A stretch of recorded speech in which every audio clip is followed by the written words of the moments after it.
Hey guys, Rod5 here with episode number 1 of the FIFA 23 career mode is finally here. It's been a while, it's been a very long time. I think it's been about a month or over, well, probably been a few months since the last video.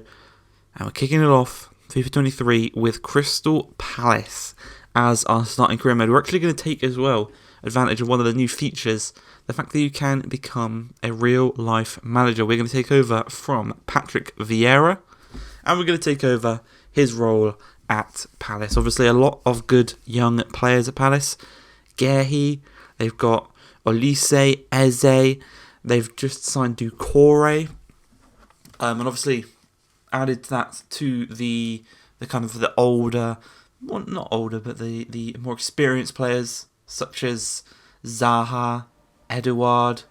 You've got, obviously, the likes of Gaeta in goal. But the first piece of business on FIFA 23, the first player that we are going to look to sign, note it down, so at the end of the year we can look back. Ruben Loftus-Cheek is going to be the first player that we look to sign from Chelsea. Graham Potter, looking fine, comes into the office. We agree on a nice little deal, I thought. We'll get into that in a minute. But for his contract, you can see he's currently on $75,000 per week at Chelsea. I actually think in real life he's on double that. I think he's on 150. So they've got that one wrong. But what we're going to do is we're going to try and bring those wages down, but we are going to give him a nice little bonus and kind of a goals bonus that if he does score, I would be fine with giving him 900k if he scores 10 goals this season. And another new cutscene as he approaches. Obviously, he's a former Crystal Palace player. He was here on loan a few seasons ago, so Will Zaha just woken him in back, you know, this time on a permanent deal. The medical, obviously, we've got to look at the ACL, I think it was, or the Achilles. I can't remember what one it was. He injured a few seasons ago. I think it was his ACL, and I think Hudson-Odoi did his Achilles. Might be the wrong way around. But giving him the number 8 shirt, Loftus-Cheek in that Crystal Palace shirt, looking very nicely in front of the media. The first official signing for Crystal Palace, Ruben Loftus-Cheek, £11 million. And as I was saying, I thought that was a good little deal. You know, I thought 11 million for Loftus-Cheek, English centre mid, comes in one of the highest rated centre mids already. It's an F. An F.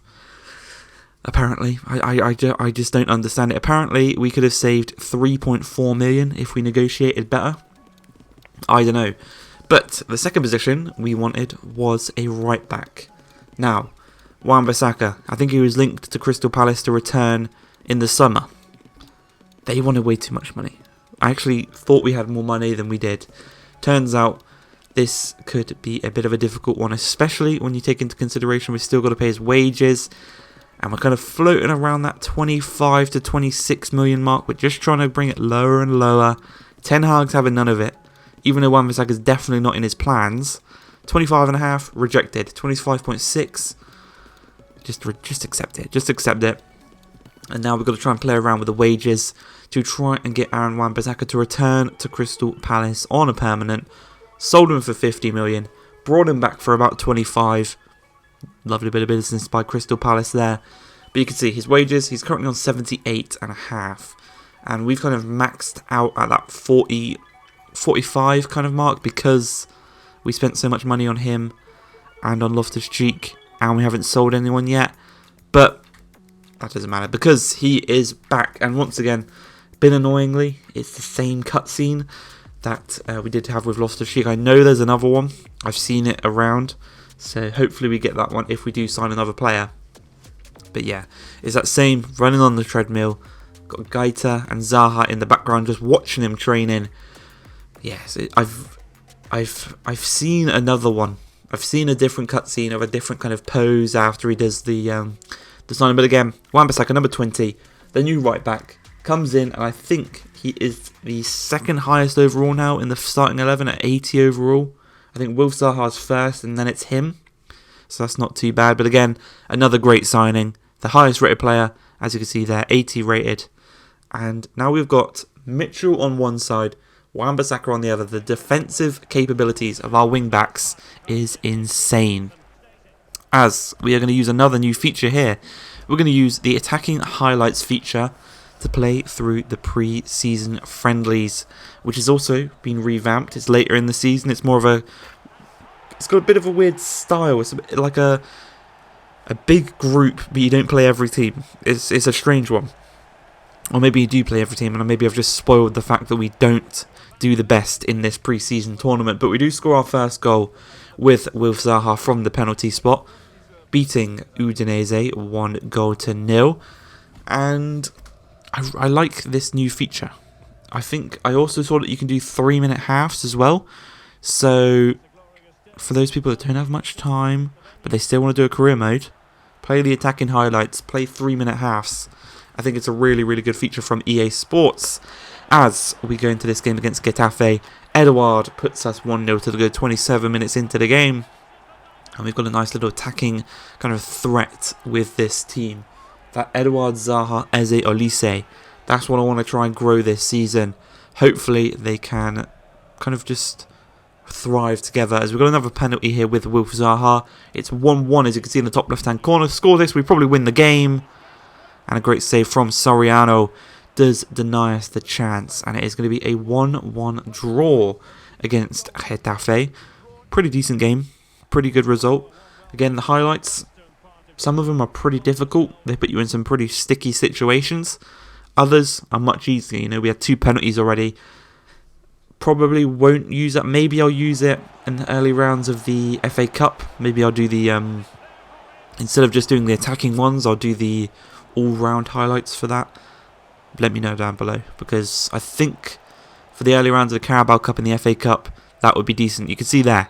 Sticky situation, poor touch from Loftus-Cheek means we give the ball away and we lose that game. Meaning, the next game that we play is going to be in the big old Premier League. Here we go. I don't think they have the proper fixtures in the game yet. I don't know if it's an update that needs to come, or because of the World Cup and how that's kind of messed up all the fixtures, they're just not going to do the real life fixtures, because obviously Crystal Palace played Arsenal to begin the season, whereas there we can see we are about to play Everton, and I'm going to let this cutscene play out because I think it's pretty cool.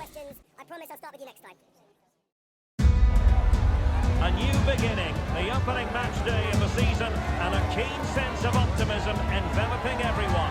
Who will come out on top? It's Everton. They take on Crystal Palace live.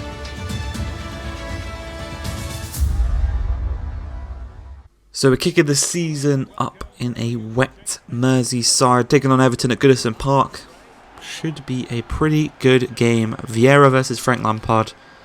Bit of the old Arsenal legend versus a Chelsea legend. Should be a good one, and hopefully we can get off to a winning start away from home. Obviously, they didn't quite get that winning start in real life against Arsenal, but obviously in the fictional world here, Eze is through on goal already, plays it across to Olise, and 2 minutes into the game, the first goal in the Premier League is scored by Michael Olise, the French winger, pure class, and that is just the start of the Eze, Olise, Zaha connection that I want this season.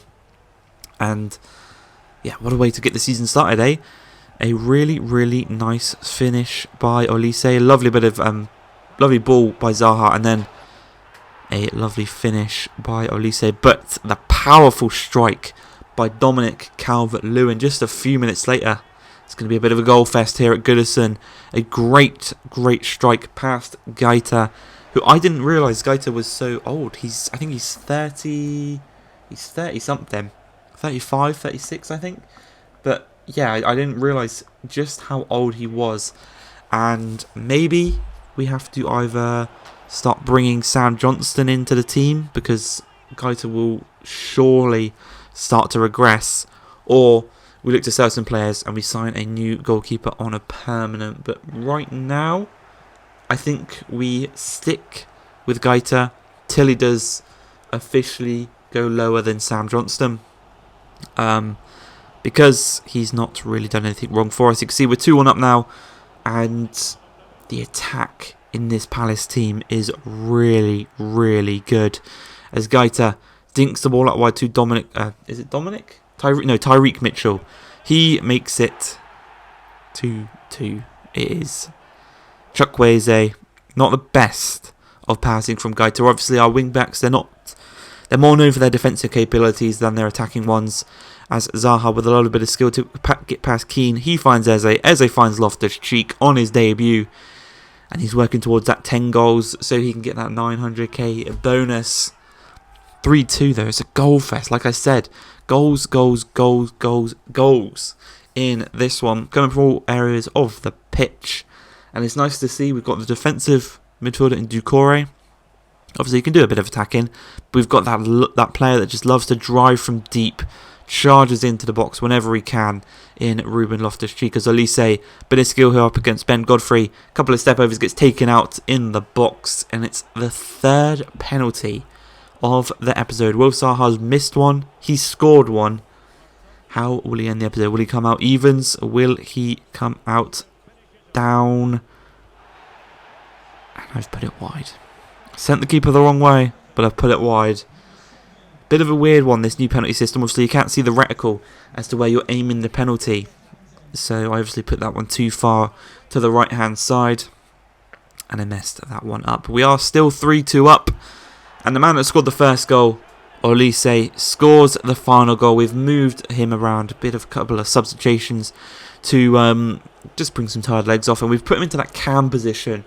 Obviously, all three of those players, Zaha, Olise and Eze, they can play.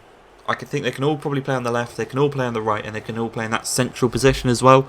So that's really good for us when it comes to picking our team. And it's really good for us because we end this episode with a victory, a 4-2 victory at Goodison, meaning in the next episode when we play our first game at Selhurst Park, we'll go there with confidence. I hope you guys have enjoyed this one. If you have, please like, subscribe, and peace.